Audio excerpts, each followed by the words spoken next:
Hello, good morning mga ka-vlog ko to. Guys, mahilig ba kayong kumain ng kwek-kwek? O mahilig kayong bumili ng kwek-kwek sa mga kanto-kanto? Yung pugo at saka yung itlog. Di ba ang mahal nun, di ba? Ngayon guys, ang content natin, tuturuan ko kayo, ipakikita ko sa inyo kung paano gumawa ng kwek-kwek coating. Para in case na interesado kayo, pwede kayong gumawa ng sarili nyo. So, menos gastos guys. Kasi sa labas, pag bumili ka, napakamahal. At syempre, hindi naman natin nilalahat. Hindi naman natin sigurado kung malinis yung mga sauce nila o yung mga kote nila. So today, ipakikita ko sa inyo kung paano gumawa ng kwek-kwek sauce. Okay guys, ipakikita ko ngayon sa inyo kung paano gumawa ng kwek-kwek coating at kung ano ang mga ingredients niya. Okay, magsimula tayo dito sa flour. Ito, kalahating kilo to. Pero siyempre, depende sa inyo kung ganong karami ang lulutuin nyo. Sa akin, kalahati lang. Ngayon, meron tayo ditong 1 teaspoon na paminta. Pwede pamintang durog o pwede pamintang pino. Depende sa inyo. Meron din tayong iodized salt. Iodized salt na ilalagay nyo kasi pag nilagay nyo yung rock salt, medyo matagal matunaw. Yun. Meron din tayong ano ba tawag dito? Baking powder. Yan. Ito, dalawang spoon yan ha. Ito yung seasoning natin, yung magic sarap. At meron tayong mga 2 spoon o 3 spoon ng sugar. Siyempre, hindi mawawala yung ating pangkulay. Okay? So, ganito ang gagawin natin, guys. Pasasama-samahin lang natin sila. So, ito po siya. Yan. Sama-sama lang sila. Ganyan lang kadali. Sama yan. Ito yung salt, paminta, sugar, at syempre itong ating, ay hindi ko ilalahat kasi baka mamaya umalat. Tapos syempre, lalagyan natin ng tubig. Ang paglagay naman ng tubig guys, wag masyadong bigla-bigla. Unti-unti natin. Yan, paunti-unti lang siya. Kasi baka pag nabiglaan nyo, biglang lumabnaw, mahirap na habulin. At least ito, pag paunti-unti, makukuha nyo yung tamang texture ng kanyang harina. Yan. Yan. Halu-haluin natin yan hanggang sa lumapot. Siya. Handa na siya. So, sama-sama na rin yung mga lasa dyan. Sama-sama yung lasa dito. Okay, see? Dagdagan ulit natin tubig. Yan, paunti-unti lang siya. Nakikita nyo, lumalapot na siya, no? Yan. Yan. Medyo mahirap haluin pag ganyang kalapot na. So, dagdag natin ulit ng tubig. Kasi kailangan itong malapot para pag idinip nyo yung itlog, hindi siya maghuhulas. Hindi siya, at least kakapit yung kanyang harina doon sa itlog. Yan, nakikita siya. Medyo mahirap na siyang Ngayon, para hindi tayo mahirapan, kukuha tayo ng panghalo. Okay, dahil nahihirapan tayo maghalo doon, dahil medyo mabigat, meron tayong panghalo na automatic. Yan. Mas madali yan, guys. Yan. Mas madali siyang haluin kasi electric siya. Yan. Kung nakikita nyo, di ba malapot na siya. Oh. So, syempre, kailangan haluin para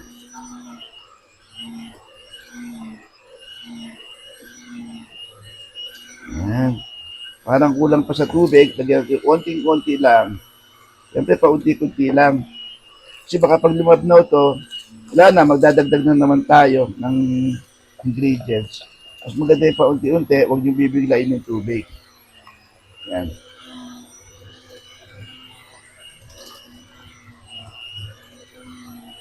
Okay guys, food color, lalagyan natin siya ng food color. Konti lang siya para kumulay siya. Ang napili kong food color is red. So, tingnan natin. Siguro mga 4 na drops. Dito guys, ang ganda ng texture niya. Medyo malapit na siya.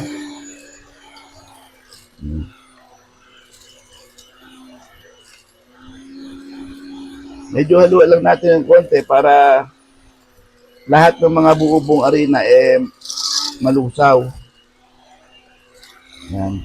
Ganyan kalapot lang dapat kasi kung malabnaw at ilalagay niyo yung itlog, hindi kakapit yung hindi kakapit yung sauce doon sa itlog, yung coating.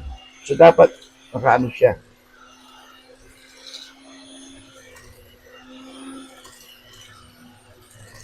Yan na yan.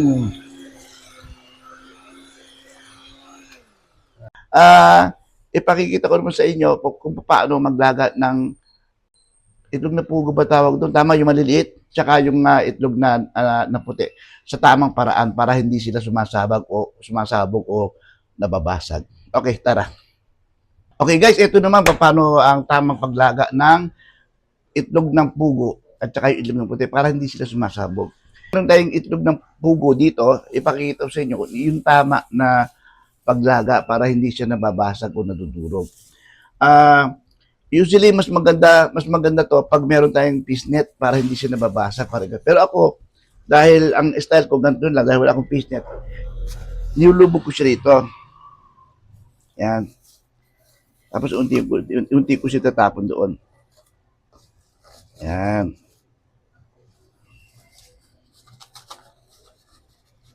Yan.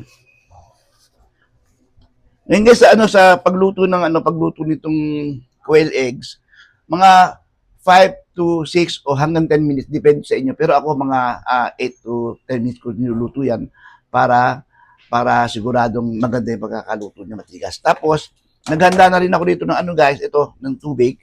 Kasi pagkatapos nyo siyang once na naluto siya, ililipat natin yan dito sa tubig para madaling balatan. Okay, pakita ko sa inyo mamaya yung itlog naman. A few moments later. Okay guys, 10 minutes na. So, hahanguin natin yung itlog na pugo natin. Unahan ko muna yung apoy. Tapos, ilalagay natin dito sa langganang malamig na tubig. Yan. Ewan ko lang kung ganyan din kayo gumawa ng itlog. Ako usually pag naglalaga ako ng itlog, talaga nilalagay ko sa malamig na tubig para pag binalatan mo siya, hindi siya magdidikit-dikit hindi siya didikit sa laman yung kanyang balat. Okay? So, stay mo siya dyan. Ngayon guys, same din ang gagawin natin naman sa itlog na puti. So, lagay ulit natin siya. Maganda sana kung meron tayong yung fishnet para mas madali, para pag nakumulo siya, hihilahin mo lang yung fishnet. So, pakukuloy din natin. Ito naman guys, hanggang 15 minutes ako magpakulo nito para siguradong medyo matigas na siya. So, mamaya ipakikita ko sa inyo. Okay guys, luto na yung itlog. So, kukunin na haluin ulit natin. Again, lalagyan natin dito. Masasamahan na natin sila. Yan. Ngayon guys, pakikita ko sa inyo kung paano yung anong result ng paglaga natin itlog sa tamang oras. Okay guys, titingnan natin kung pag binalatan, tingnan natin kung didikit sa balat. Okay. Ito, unahin natin itlog na pugo.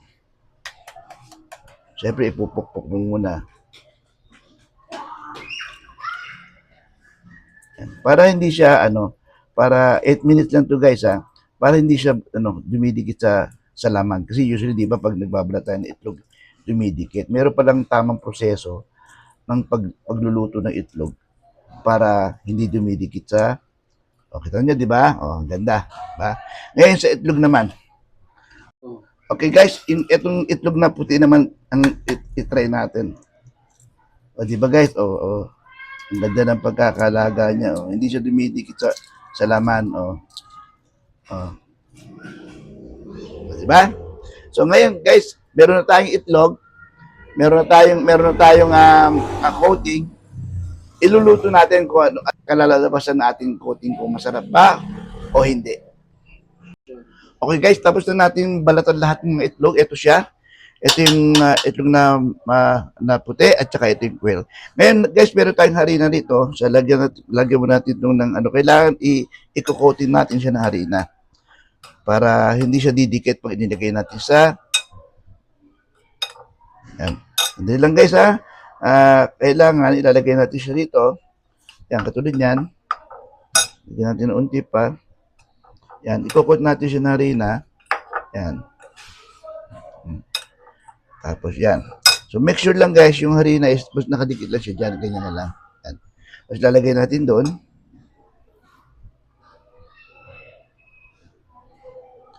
Yan.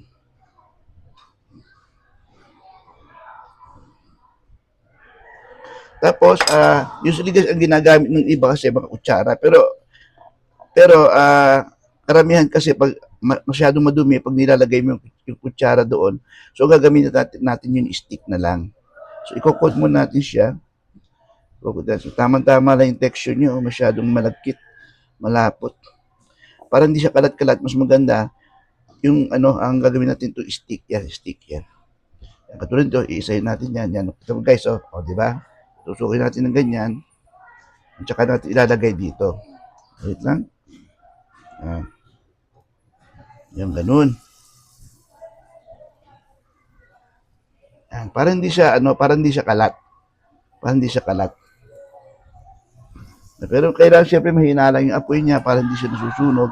Kasi siyempre, it takes time bago mo ilagay sa matagal bago mo ilagay isa-isa eh. Medyo matagal ilagay siya eh. Yan.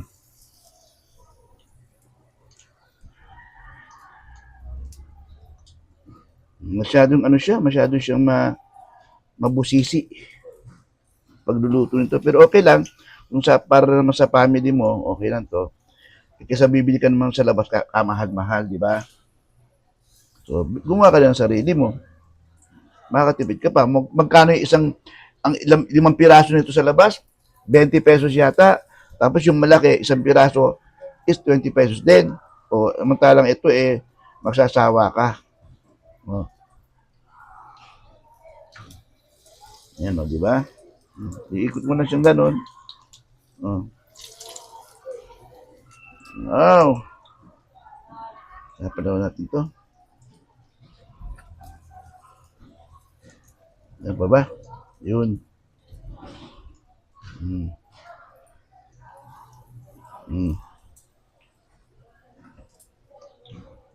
Okay. So, ipakikita ko nyo mamaya sa inyo, guys, yung finished product nito, ha? Okay. See you later. Eternity later. Okay, guys. Tapos na natin iprito yung ating kwek-kwek. Ito yung malaki. Ito yung pugo. So, ngayon, guys, ang gagawin naman natin ngayon, yung sauce. Okay, guys. Ang unang natin gagawin, tatlong sauce ang klaseng gagawin natin. Ang unang gagawin natin is yung tinatawag lang manong sauce. So, ang manong sauce, meron siyang, syempre, mantika. Ang gagawin, kukuha na ako ng mantika ng na pinagpituhan kanina ng kwek-kwek. Konti lang siya. Ito yung pinagpituhan ko siya ng kwek-kwek kanina. Okay, medyo dito lang natin apoy. Tapos, ang susunod natin gagawin, guys, meron tayong bawang. Yan, para mabango. Hindi natin kailangan itusta yan, guys, Hindi kailangan itim. Ang importante rin yung maaamoy siya, yung maaamoy yung kanyang aroma. So, pagkatapos yun, guys, ang ilalagay na natin dyan itong sibuyas. Yan, sibuyas. Depende sa inyo, guys, kung ganun karami kayo maglagay. Ako tinatansya ko lang, pero sa sibuyas, isang maliit lang na puti, ang kinukusula ko yung puli. Pero isang maliit lang siya. Ayan, ganyan siya. Tapos, ang susunod dito, ilalagay natin, guys, pagkatapos ng bawang sibuyas, ilalagay natin yung sili. Sili na, ito yung red chili, yung labuyo. Yan. Pero dito, guys, optional din to, ha. Pwede mong lagyan din ng, yung pwedeng hindi mo lagyan ito. Ako nilalagyan ko yung, green na sili. Yan, yung sili. So, haluhalutin natin na unti. Okay, tapos lalagyan siya ng konting toyo o half toyo siguro. Parang kulang yung toyo ko, dadagdagan na lang natin siya mamaya. Yan. Konti lang naman kasi ang gagawin ko para hindi sumobra. Yan. Ipiprito muna. Papakuli muna natin siya, guys. Okay guys, medyo kumukulo, ano na siya, kumukulo na siya. Lalagyan naman natin siya ng asukal. Mga 1.5 cup lang siguro. Depende lang sa, sa ilalagay natin. So, haluin lang natin. Okay. Guys, depende sa toyo nilalagay niyo. Nasa inyo na yun kung anong palagay niyo. Ngayon, lalagyan naman natin siya ng 3 cups of water. So, lang po tayo ng 3 cups of water. Depende sa inyo, siyempre, kung ilalagay nyo. Pwede i-adjust nyo. Siguro sa akin, tama na yung 2.5. Tama na sa akin yan. Depende kasi sa lasa. Yan. Pakukuloyin muna natin yan, guys, ha? Okay, guys, kumukulo na siya. Ngayon, ito, cornstarch to at saka harina. Pagsasamahin natin, lalagyan natin konting tubig. Okay. Tapos, i-dissolve natin siya. Haluin natin siya. Wait lang po tayo ng mas magandang panghalo. Ito. Yan, medyo madikit kasi siya pag Yan. Hinanang natin unti ito. Yan. Kasi kumukulo na siya. Ito, pampalapot siya, guys. Pampalapot. Kaya, meron siyang konting cornstarch at saka harina. Nahalo ko na siya maigi. Wala rin mga buo-buo. Unti-unti ko siya ilalagay dito, guys. Haloin natin. Yan. Kung nakikita nyo, lumalapot siya, guys. Yan. Yan, guys, oh. Kita mong ganda, di ba? Lumalapot na siya. Okay? So, pagkatapos nyo, guys, lalagyan na natin siya ng suka. Yan. Depende sa inyo, then, kung gano'ng karami ilalagay suka. Yan. So, ilagay natin dyan, pero, huwag muna natin siya haluin hanggang sa kumulo siya, pagkakulo niya, yun, luto na siya. So, hintayin natin siya kumulo. A few inches later. Okay, guys, kumukulo na siya. So, I think this is okay. So, now, patayin natin ng apoy.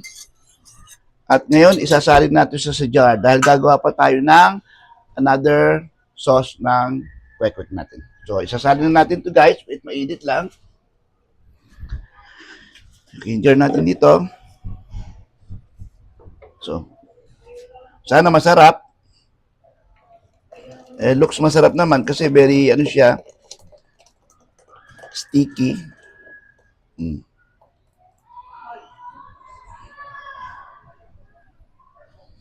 Okay. So, nakagawa na tayo, guys, ng manong sauce. Okay? Next sauce naman, pa naman tayo ngayon ng sweet and chili sauce. So, ganito ang gagawin natin, guys. Meron tayo ditong suka. Siyempre, lalagyan natin yung suka dyan. Yan. Mga 1 cup of suka. At siyempre, ilalagay na rin natin tong bawang, mga 3 cloves o 4 cloves. Depende sa inyo kung ganun karami ilagay.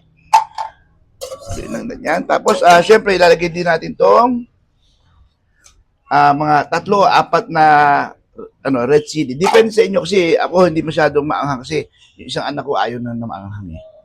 Tapos, siyempre, ilalagay na rin natin yung sugar. Yan. Okay, yan guys. Kumukulo na ating vinegar. Ngayon, mag-a-add naman tayo ng 1/3 cup of water. So, lagyan ng natin ng tubig.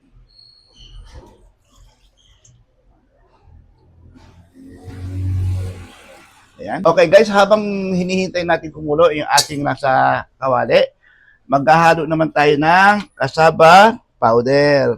Ito yun. Haluin natin siya. So, issue na lang to guys ha. Pwede nyo rin siya lagyan ng annatto powder para lang pampakulay. So, konting annatto powder lang yan para kumulay siya. So, hintayin lang natin siya guys kumulo. Pagkatapos niyan, ihahalo natin itong ating cassava powder. Ayan guys, kumukulo na siya. So, ilalagay na natin to. As usual, dahan-dahan lang. Ayan. Bakit kaya ganyan ang kulay? Uy, kulay suka rin naman siya. Yun, oh. At lumapot na rin siya, oh. Ako, mas gusto ko ito, maraming bawang, eh. Pero, siyempre, may iba naman ayaw maraming bawang. So, okay guys, kumukulo na siya, oh. Oh. Medyo malapot-lapot na siya. Ready na to. Tingnan natin na apoy.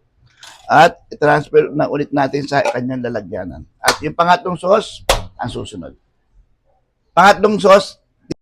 Okay guys, natapos na natin yung dalawang sauce, pero meron pa tayong isa. Siyempre, hindi pwede mawala yung cucumber vinegar sauce. At this time guys, hindi na natin kailangan apoy kasi pwede na itong halo-halo na lang. So ito po ang ating gagawin. Kailangan po natin itong 2 cup na vinegar sauce. Kulang pa yan eh. Ito pa. Depende sa inyo guys kung gano'ng karami. Kasi pwede nyo maitago ito sa hindi naman napaparis eh. Tapos lalagyan din siyempre natin siya ng patis. Yan, patis. Kunting patis lang. Tapos at itong ating iodized salt. Huwag yung rock salt ha, kasi matagal matunaw yun eh. Tapos ilalagay na rin natin itong asukal. Yan. Tapos siyempre haluin natin ito guys para ma-dissolve yung sugar. Yan. Ngayon guys, pag natunaw na yung ating asukal, siyempre lagay na natin tong paminta. Pamintang durog, pwede rin pamintang pino. Wala akong pino, kaya durog na lang. Tapos ilagay na lang natin tong garlic. Ngayon, depende sa inyo kung sa lasa nyo, kung gusto nyo maraming garlic, kung gusto nyo konting garlic, nasa inyo po yun. Ako, tama na sa akin yan. Siyempre, haluin natin. Ilagay na natin itong ating siling labuyo. Naku, ayaw na anak ko ng maanghang pero kailangan to eh. So, haluin na natin siya guys. So, ito lang. Ito po yung tinatawag nating cucumber vinegar sauce. Pero siyempre, ito yung cucumber eh. Usually guys, masarap talaga to overnight ilalagay. Itong cucumber dapat kinabukasan ilalagay para at least crunchy siya. Pero ngayon, dahil kakain tayo pagkatapos nito, ilagay na natin sila. Sama-sama na natin sila. Yan, yung sibuyas at saka yung cucumber. Isang buong cucumber nilagay ko guys, masarap yun eh. Yan. Ngayon kung naaangang o naaano kayo guys, kung naaasiman kayo, pwede nyo naman lagyan ng konting tubig. Kung naaasiman kayo. Ayan. So yan guys, tapos na. Ganyan kadali lang gumawa nitong cucumber vinegar sauce. Okay guys, luto na yung ating kwek-kwek. Ito yung malaking kwek-kwek. Ito yung maliit na kwek-kwek na yung quail egg ba yun tawag. Tapos, syempre, gumawa tayo ng 3 sauce. Yung cucumber and vinegar sauce, yung ating manong sauce, at saka yung ating sweet and chili sauce. So, tikman natin guys kung anong magiging lasa. Ang kukuhanin ko yung malaki. Yan, malaki muna. Tapos, hatiin ko muna siya. Wow, sarap. Oh. Ang uunahin ko muna guys, itong ating sweet chili sauce. Yan. Medyo malapot-lapot siya guys. So, yan. Unahin muna natin yan guys. Tingnan natin ang lasa. Gusto ko merong yan.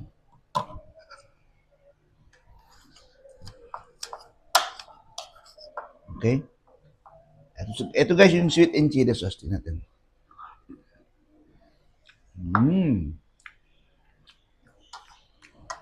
Sarap. Okay. Susunod naman natin itong ating nanong sauce. Malapot-lapot din siya. Ba? Malapot pala siya, maiki. Kailangan haluin. Para hindi tayo bumibili sa kanto nito eh, oh. Mas masarap pa siguro sa kanto eh.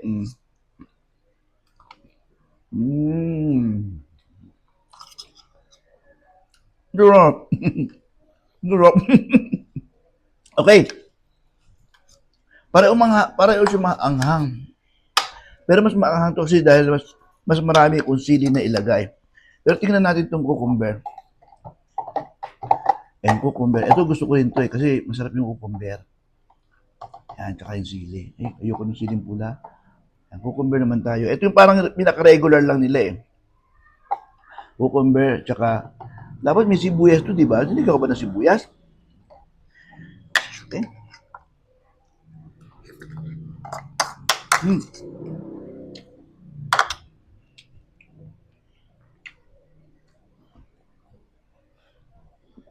Ang sarap, guys. Hindi na ako bibili ng kwek-kwek ngayon. Gagawin ko sarili ko para pati yung mga kasamahan ko sa bahay, makakain na hindi siya. Dati kasi bibili kami sa kanto Pero ngayon hindi na. So guys, sana meron kayo natutunan at sa aking pagluluto ng kwek-kwek at saka ng tatlong klaseng sauce. Paki-like, share, and comment guys kung nagustuhan yung aking video. Salamat!